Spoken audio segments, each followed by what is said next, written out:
You want to know where my talent comes from? If you look at these 3 tiles right here, they were painted 5 years ago by my mom and my sister. Beautiful. Do they have a meaning?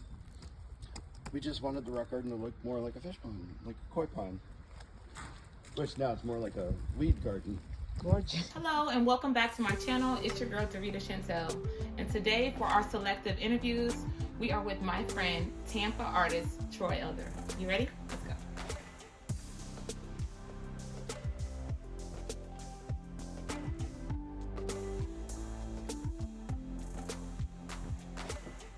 Did you make this? Yeah. Oh my God, Troy, you're everywhere. It's almost everywhere you look.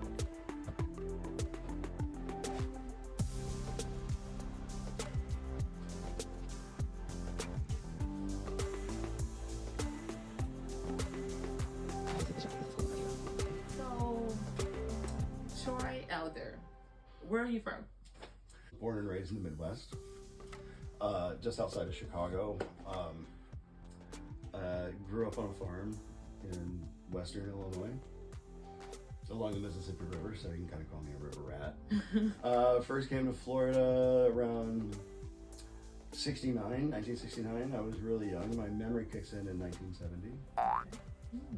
So I've been to Florida 3 times, but I never came to visit. Interesting. When did you find art? Young. I was very young. My mother went to art school. My sister's an artist. They've always said I had potential, but I never saw it the way that they did. I just didn't see the level of work that I wanted to see. Interesting. When did it become a passion, though, for you? When my mom moved in with me during the pandemic, I started honing other skills that I forgot I had. How do I define it? What kind of platform did you put it on? With the current artwork, I call it omnidirectional. Interesting. Omnidirectional. And you? It's therapeutic. Helps me focus. It keeps the mind going. Being a hairstylist, it was like, didn't realize how much color theory I knew that I was pouring into hairstyling, how much more I learned about color theory as a hairstylist, and how that relates back into what I do as an artist. Anybody that takes an interest in the images that they see. One of the reasons why I call it omnidirectional is, like, my mom used to ask me, why don't you sign your art? I said, I do, I sign the back. Because signing the front would designate the bottom of the painting, and I don't want to designate the bottom of the painting because some of it, I see it one way, somebody sees it another way, and I want them to be able to hang it the way that they feel it needs to be hung on their wall. That's not my choice. Are there any inspirations that you use for your artwork? Eyes. Okay. If you've seen it, I love drawing the eye. Okay. It's not an easy, it's more difficult than it looks. And it's interesting because when I put them all together and I see the progression of my own ability and talent to draw the human eye. Interesting. Oh wow. Damn. Talk about what this piece means to you. How'd you get inspired by this? I named this one I Rise. And I completed this the day I got demoted. Shut up. Yeah. It was a difficult time. I was having car problems, money problems. We were coming back to work from after furlough, and so things just were interrupted. So I decided to dial it back a little bit. But this is the one I named I Rise after that day. Incredible piece. I can see, like, literally the details in there and the eyes, and it almost looks 3D. How much time did this one take you? A little over a week, I think. Absolutely gorgeous. Even the white in that just brings out so much detail in the eye. Are there any artists that have influenced your art? Like any past artists that you would use to kind of draw? Old artists like Maxfield Parrish, Louis Sykart, Van Gogh, some of the famous Renaissance artists.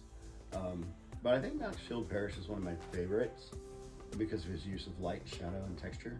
Okay. How long do your pieces take you on average? On average? Yeah.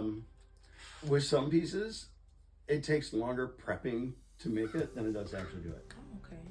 Some of them are done in a matter of seconds, but it took me 3 hours to get there. Just an overwhelming urge to create. Or, you know, do you have to love color? You definitely have to love color. You gotta, you know, because color creates a mood. You know, it's like, you know, red is rebirth or warning. Green is learning or calming. You know, blue is a soothing color. You know, so it's like you see a lot of blues in my house because I like to be very, and you know, blues and greens are some of my favorites. Like you can see all this up here, you know, because green helps you learn, blue helps you calm, you know, red keeps me invigorated, you know, so, you know, it like depends, you know, like when especially if I'm gonna do a piece of art for someone else, you know, I always ask them, give me 3 colors. What are your 3 favorite colors? And then I can work with those 3 colors and kind of create something just for them. Oh. You know, and sometimes it's like, you know, like the mood's there and I will just create for days and days.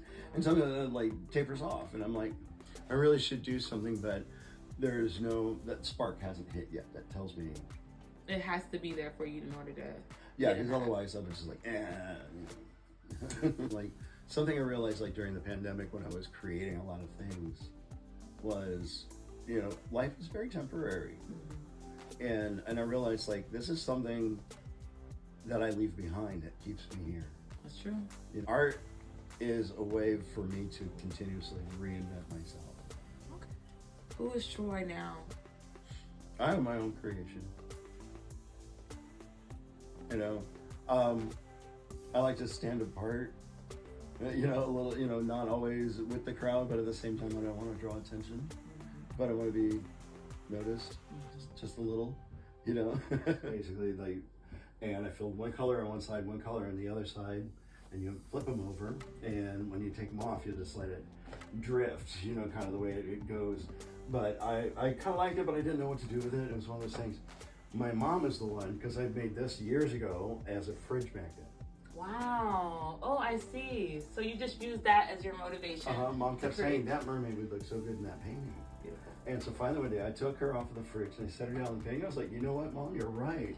So what I did is I grabbed a couple more magnets and I put them on the back. Beautiful. Now you can put her wherever you want her. Oh, how cool. You can place her anywhere you want on You this can place her picture. anywhere you want. And so right now it just looks like she's splashing into the ocean. It's so cool. Very nice art. I love it.